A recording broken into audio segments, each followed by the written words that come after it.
Welcome to the Islamic Library Association. We are dedicated to showcasing Muslims' rich contributions to literature and society while advocating for accurate representation and equity in libraries.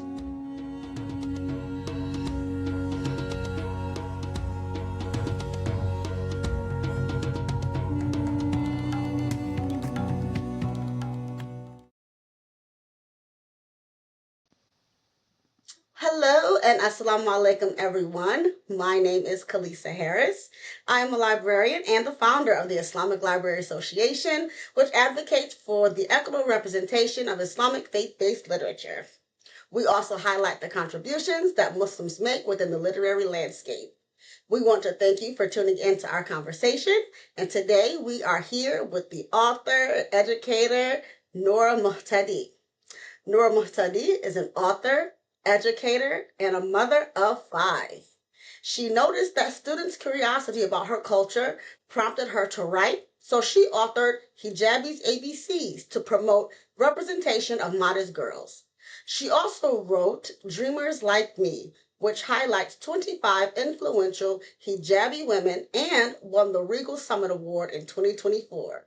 Her latest book, Super Yasin, which also won a Regal Summit Award in 2025, was inspired by her twin autistic nephews.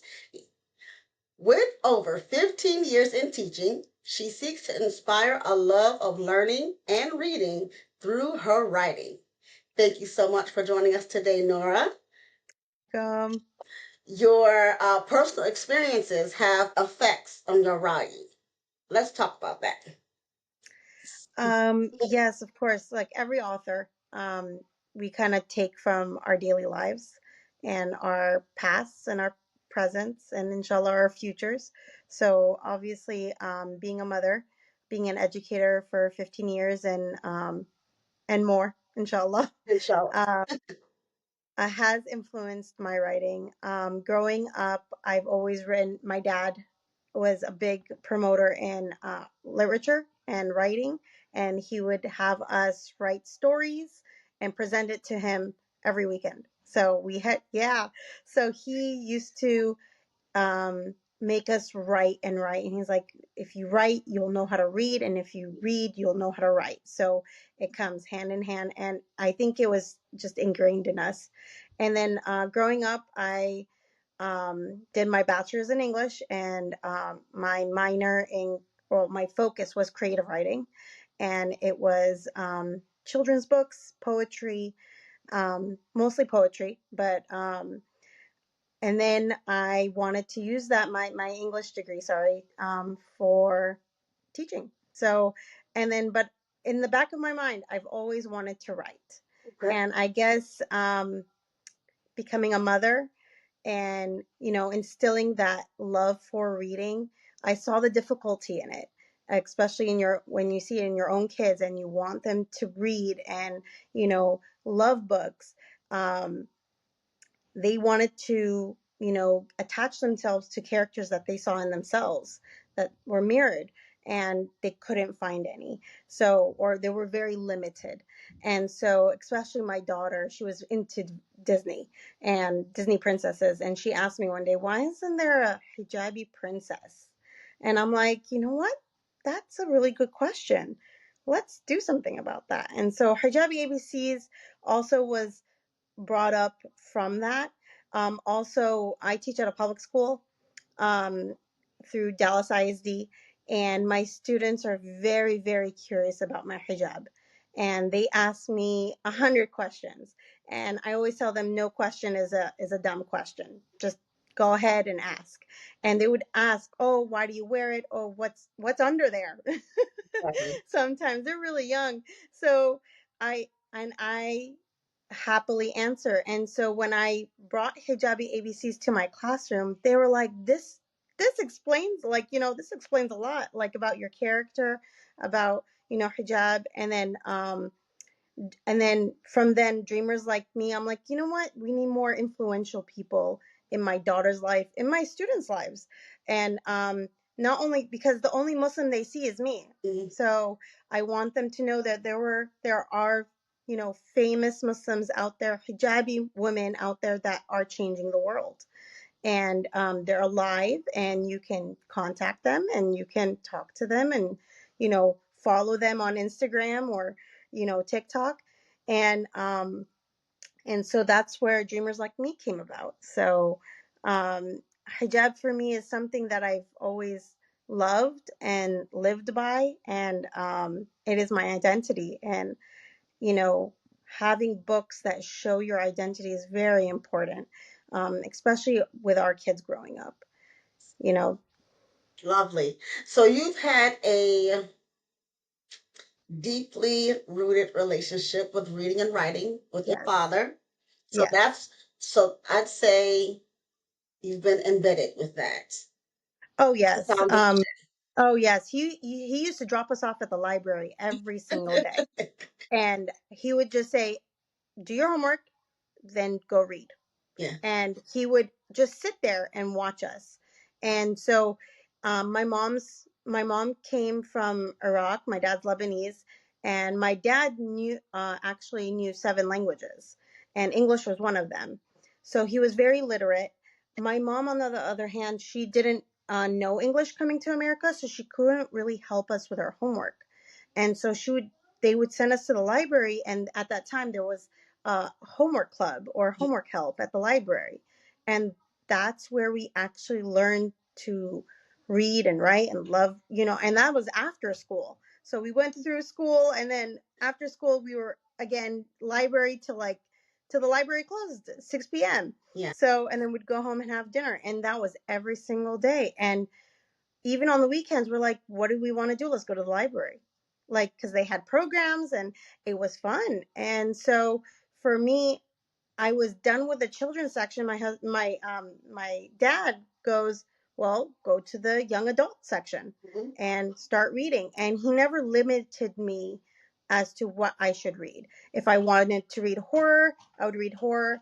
If I'd read, science fiction, he never did. But then I would always go to the classics. And so the Alice in Wonderland, the Narnia books, um, you know, uh, let's plays and poetry and Edgar Allan Poe, and so he did not stop me from, you know, being expressive in my reading, and then that actually helped me in my writing a lot. So So speaking about your writing, your books, specifically Hijabi ABCs and Dreamers Like Me, they focus on representation. And you mentioned earlier about mirroring you, your books mirroring who you are. What yeah. do you hope your readers, especially young readers, take away from your stories that are specifically about not just representation, but Muslim, hijabi Muslim lady representation? So the focus is as these books mirror me, they get to see a window. So mirror and window. So they window books. Yeah. So they actually get to see a hijabi that is, the attribute for hijabi ABCs, it's mostly the attributes of a hijabi. So, um, you know, she is always, presentable. She's loved. She is, strong. She has strength. So, and it is a picture book. So it illustrates all, beautiful attributes that a hijabi possesses. But Dreamers Like Me focuses on the careers that Muslim women can have, and it goes from careers of being an astrophysicist to a Olympic athlete to a president to a judge, a politician, even a chef. So it can, and even an artist, and no job is limited when it comes to becoming a hijabi. And that's what I want young readers to take, is that this this covering right here, it does not limit you, and it's not going to limit me. It's not going to, shush my voice. It's not going to, limit my education, limit my outreach. It only makes me a symbol. And that's what it is. It's a symbol of my faith. It's a symbol of who I am. but also it's a symbol of strength and love, and family. And hijab means to cover. Mhm.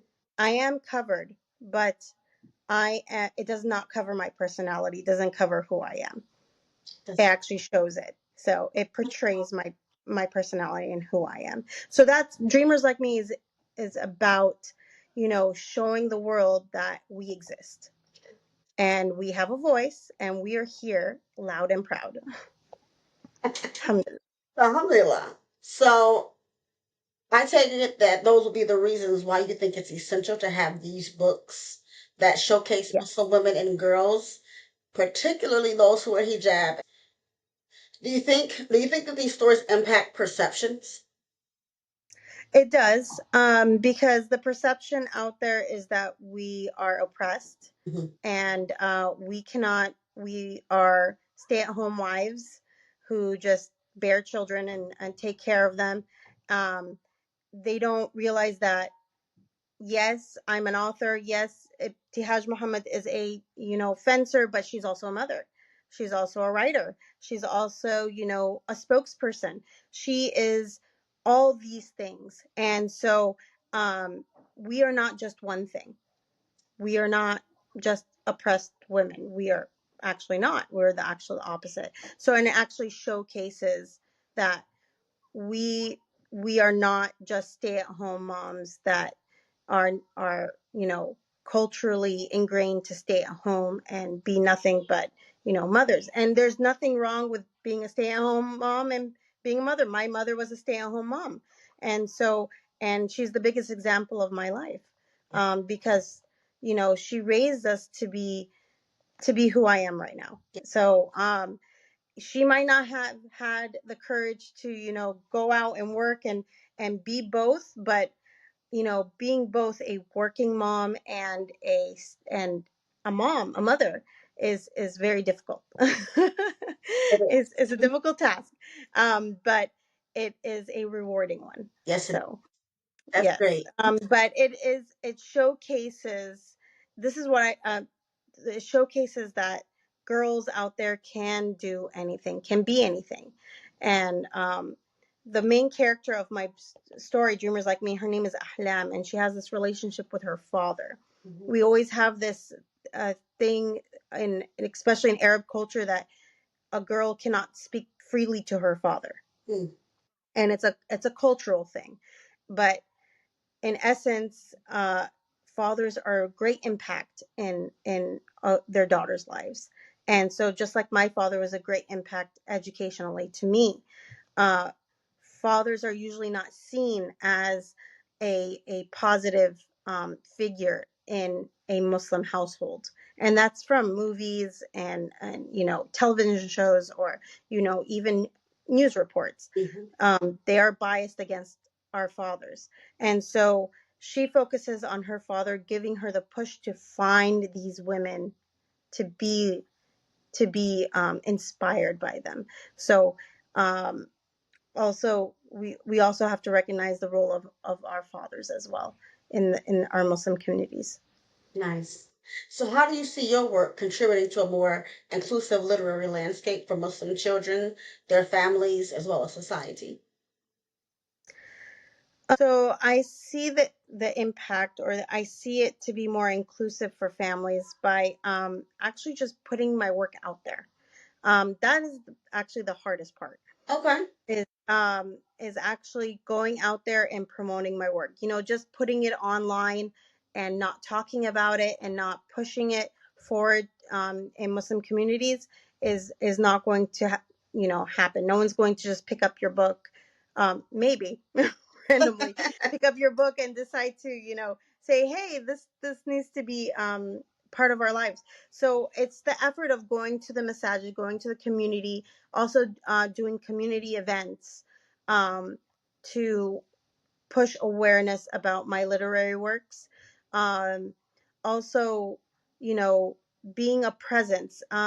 Right now, social media is the number one tool, and it's not something I was, born with or born around. So it is very difficult to get, that attention that I would like my books to have. But it's something that I have to work on. And so being invited to the Lubbock Book Festival, it's not a Muslim community, but it is a community, right? It is not my city, but they have decided that my books were um, important enough to showcase that they needed to invite me all the way over there.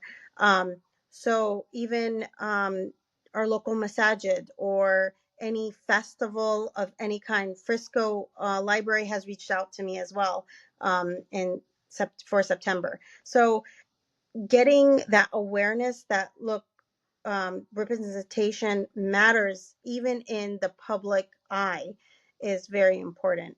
And then when a girl or little boy goes into the library and sees a book that has a hijab on it, they tend to say, "Oh, okay, that's familiar. Let me pick it up."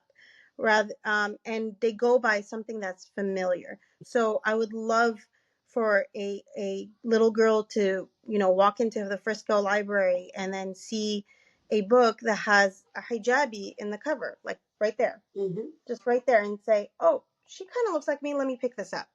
So that representation is you know it's it's priceless. It is priceless. And so that to me, that is my job, for me to put my books out there, to keep talking about them, to keep showing that this is important for our children, and for them to see a friendly face on the covers of a book. So That's amazing. So you mentioned how you've been invited to different festivals and things like that that mhm, are not necessarily simply a Muslim event. How do you feel about that? Because I think that it's more of an example that your book should not only be available in your local library, but libraries nationally. Throughout the yeah, nation, everyone should have access to your yes, books and books like yours. So yes, when when you're talking about representation of the Muslims, understand that, but I think it's equally important to have non-Muslims have access to who we are based upon what we say, not someone else telling their story about us. And I think that books such as Dreamers Like Me and Hijabi ABC, mm, they are books that fill a void and should be included for everyone because books, like Dr. Bishop said, mirrors, windows, and sliding glass doors. mhm. So those books specifically, your hijabi ABCs and Dreamers Like Me, those are specifically about hijabi ladies. But can you walk us through the writing process for Super Yasin? All right. So Super came about. Well, I was actually doing a vendor event, and someone came up to me and said, "You only have books for girls. Why don't you have books for boys?" And I'm like, I'm working on it. I'm working for like a little boy book, so a boy character, main character, and my sister just and me, we were both, well, my sister and I were both expecting, and we both had boys, and as they grew up, their toddler years came about, and then my son started to go to school. He was around kindergarten, and my sister noticed that her twin sons were highly autistic, so they were on a very high spectrum of autism, and she is actually a neurologist. Oh, wow. Okay. Yes, and she works with autistic adults. Mm. And so and so and she was in residency, and so for her it was a very big struggle to have her kids even go to the masjid, like on Eid.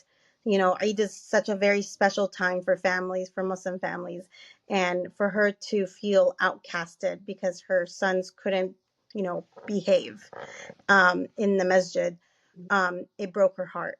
And we've been I mean, in California, where I used to live, that the masjid over there knows us, and we're a big prominent family there. And for her to feel so outcasted really, really hurt her. And so I decided to dedicate my main character Yasin to my nephew Yasin. So Ahsan and Yasin are my both my nephews, and so the main character, his name is Yasin, and he's super Yasin. And so when I wrote it, I actually my draft I showed it to her, and she started to cry. And I was like, I don't want you to cry. I want you to, Not feel. make me understand if did I write everything, up, correctly, because it's supposed to explain autism to a typical child. Mhm. Um, it is not supposed to explain autism to a neurotypical child because they are autistic. Yeah. So it's supposed to explain it, and because I want to explain it to my children when we come over. They, my son has asked me, how do I play with my nephews if they don't understand me? I'm like, how do you know they don't understand you? Yeah. They do, but in their own way. And that. So, and in their own way. And just like how you play in your own way and you feel emotions in your own way and express them in your own way, they do too. So they have their own way, and you just need to, un, you know, get used to it, and get used to their way, and find a way to play with each other. And kids are very innocent. Mm. They and I just told my son, find a way to play with him and you'll find a way. And he did. And he, without even, communicating verbally with him, they had a blast. You know, Going over their house, they played for hours. Actually, they didn't want to leave. So they found a way to communicate. They found a way to play with each other, and have a great time. And they are, as different as they can be, but you know that's what Super Yasin is about. It's bridging that gap between you know differences. I'm typical, but I'm neurotypical, but we still have a lot of similarities. um, and that's what Super Yasin is all about. And so writing it was very emotional. It's very close to my heart, and it's seen a lot of love from. I got invited by Mohsen.org Mhm. to do a reading for Super Yasin. I've gotten. I'm actually invited to Lubbock Book Festival to speak about Super Yasin, as well, because there are not many books that speak about autism, unfortunately, in the literary world. It's not a Muslim thing, but yet um, it's a disability or ability that we need to talk about, and because it is part of our communities as well. Because I've seen a lot of autistic kids on all types of spectrums Yes. um, be presented in our Muslim community. And so the work that Mohsen.org is doing is amazing, that they're highlighting the disabilities and helping Masajid, be more ADA friendly, is amazing. And it's something that we needed a long time ago, but thank God it's happening now rather than, never happen. You are a part of that. One thing with literature specifically, and I talk about all the time, is intersectionality. And Mm-hmm. that can be seen in so many different ways. So, I think it's very important that you have written this book, because, and hopefully there are many, many more, Yeah. because like you're saying, we see that there's a need. And I think it's important to recognize that we can have books, with some Muslims. Okay, yes, that's great. But there are all types of Muslims, including Yeah. neurodivergent Muslims, different ethnicities. There's so many Mm-hmm. differences that intersect with one another, and you're still Muslim. So it's so important to just not show one kind of Muslim and say, "Oh, we've represented Islam." No, that's why there's a variety, because there's such a diversity within Islam itself. And then just as human beings, there are differences, and those differences are not necessarily bad, but they make us all who we are, and we should all be able to see ourselves and see each other in a positive light. Um, to help with who we are and who we have to encounter in our daily lives. So I definitely respect that for sure with your books. But you've won an award for, well, you mentioned you won two awards, the Regal Summit Award for both The Dreamers Like Me and Super Yes. How does it feel to receive this recognition? And what do you hope it means for your future work? Um, it's very exhilarating that, you know, you really, when you think of book awards, you see the little, little seal on the book, you get excited, like, a Newbery Book Award winning. You want to pick it up and you want to see why did it win an award. And and then when the moment you read it, you're like, okay, I understand why I won an award. It's an amazing book. So feeling that recognition is you know nothing but joy and happiness and gratitude that it's getting recognized, and the import, and that your work is important enough to be seen and recognized. So alhamdulillah, for Dreamers Like Me and Super Yasin, it's actually just a dream come true, alhamdulillah. And hopefully it wins more awards as we move along, inshallah.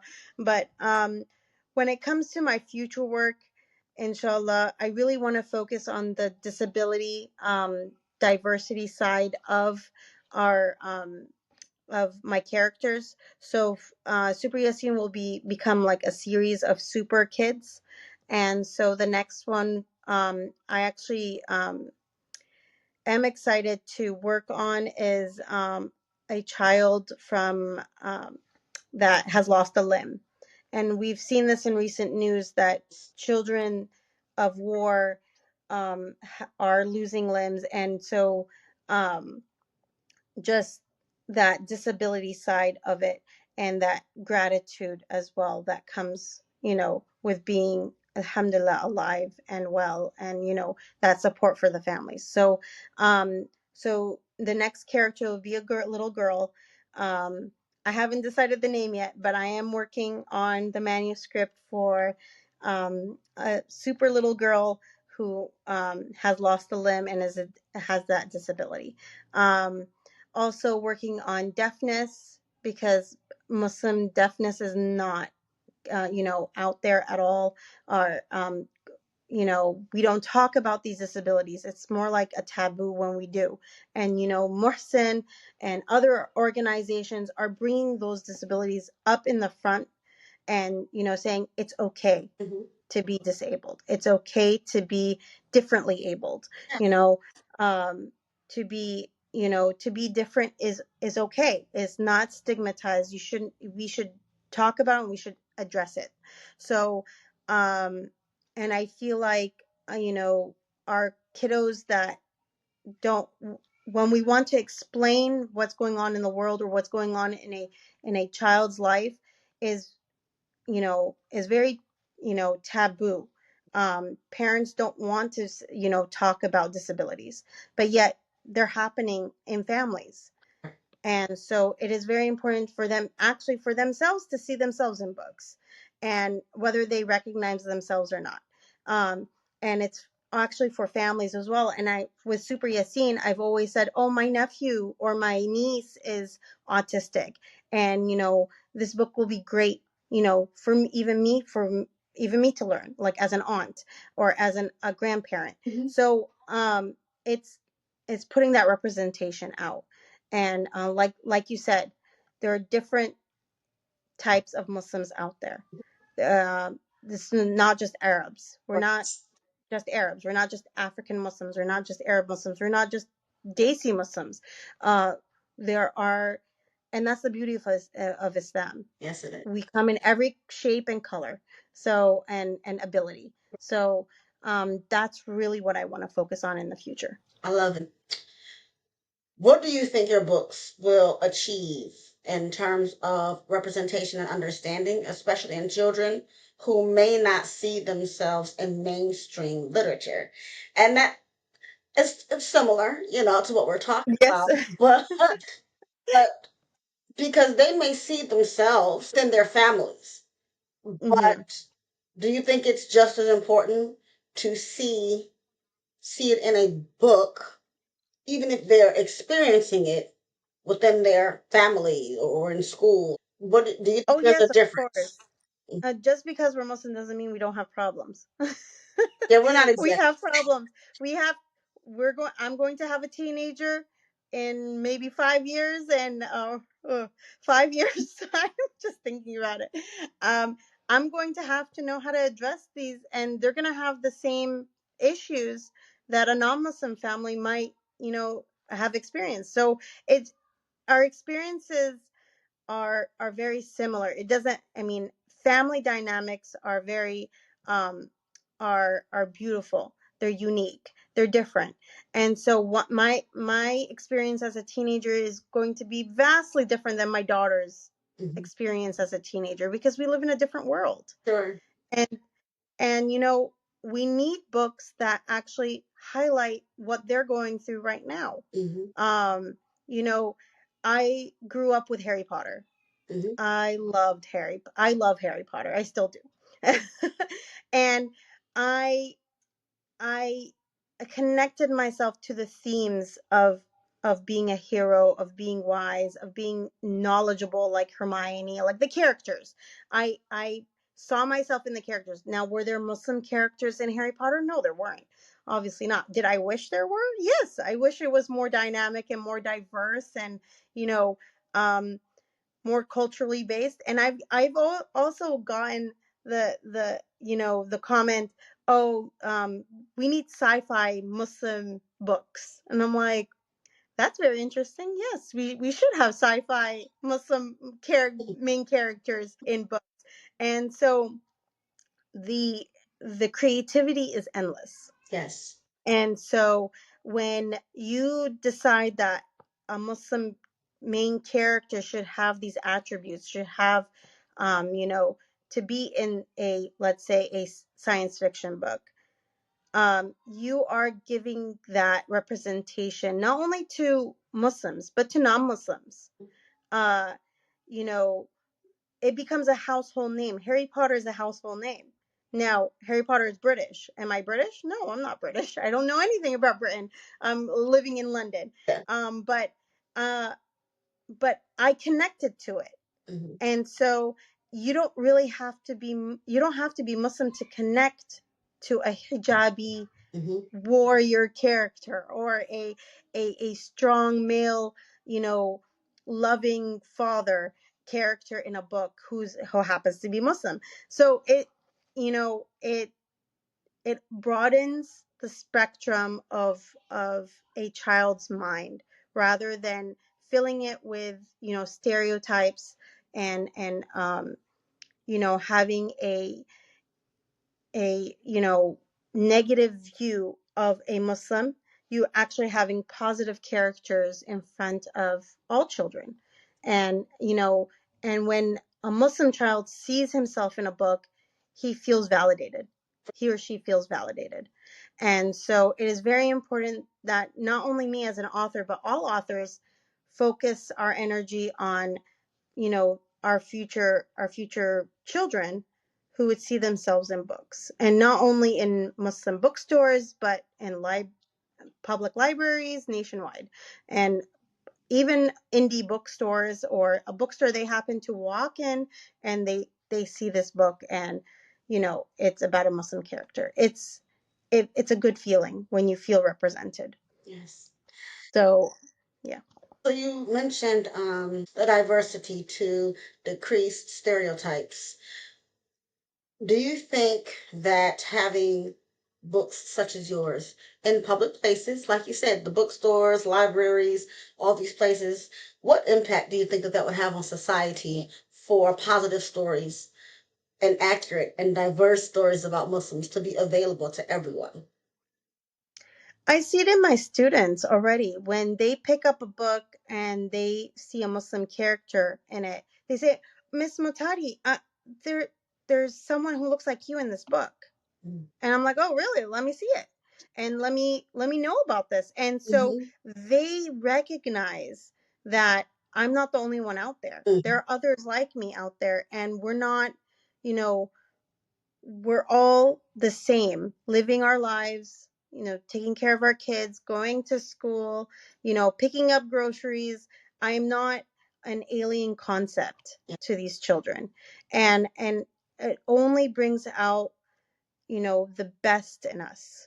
They see the best in us. Yes, the stereotypes are going to be there. Yes, the racism will be there, but we have to battle that through literature. And they've done it. I mean, many authors before us have done that. I mean, that was the point of literature, is to dispel stereotypes and dispel racism, um, through the work of word.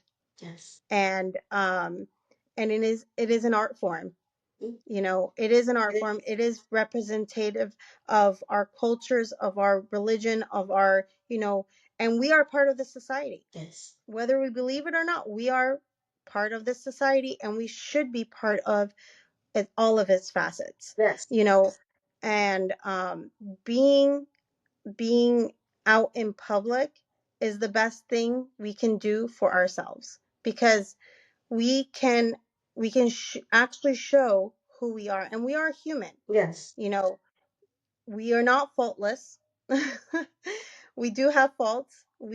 And that creates the best characters. A character that has faults and falters and falls and comes back up is the greatest arc Mhm. character that literature can give us. And so, anything that these children can see and aspire to, and then recognize, oh, I Miss Matadi was a Muslim. Maybe she's like her, or she's exactly like her Mhm. in this story. So, or she's exact opposite Yeah. of her. You know, Yeah. so they start building connections, Mm-hmm. and when you build connections, you build an a well-rounded person, a very open-minded person. And you never know, maybe a son or a daughter of a politician can pick up a book and say, look, well, I read this book, and this Muslim character is not exactly what you're saying. It changes minds, it changes hearts, and it only shows to the world that who we are Yeah. and what we stand for. So alhamdulillah for that. I mean, it can only get representation, can only make life better. Sure. I like that you said something. You said that we're part of the society, whether we realize it or not. Yes. And I would like to add to that and state how we're part of the society, whether certain people think that we're not, Not exactly. So we Exactly. are part of the society. Whether they Probably. like it or Yeah, not. that's what I'm saying. Like we're here, and it's not only that, like we're here, but the positive contribution that we have should be recognized and Mhm. equally established throughout the society and communities that we're a part of them. You know, Yes. so we're a part of our communities and society. So we should be seen in positive lights. I mean, like you said, it's not a matter of perfection, but it's a reality that Mhm. we are a part of the communities and we are a diverse group of people. So, Yeah. you touched on that a few times as well. And it's just so important. And that's what the Islamic Library Association is about, pretty much Yeah. stating that not only is the representation essential and crucial to the betterment of society as a whole, but it's there's not one part, No. or Yeah. only this one group or only this one type. And even when libraries are discussing race, they tend to, when they're talking about diversity, equity, and inclusion, libraries are oftentimes talking about race. And so I always Mhm. say to that, well, there are Muslims within every ethnicity. So why is that Yeah. part missing? Why is that part missing? If you're showing every race and through these races, you're not showing any Muslims. And when you do, oftentimes it's not accurate. You Yes. have to have, accurate stories. And that's why it's so Mhm. important for the work that you do to actually, we're not saying, oh, this is needed. No, we're saying that these books exist. Let's Yeah. include them. Yes. So I love that. So for aspiring authors, especially those from underrepresented Muslim communities, what guidance Hmm. would you offer based on your journey? Be fearless. Be courageous. If you think your work is not good enough, get it professionally edited. Don't be afraid to, take in the criticism, because people will criticize your work. Don't be afraid of that. It will actually make your work stronger. And go ahead, and if you cannot traditionally publish, there are different avenues. I've self-published these 3 books. So would I love to be traditionally published? Yes, I would. Of course I would.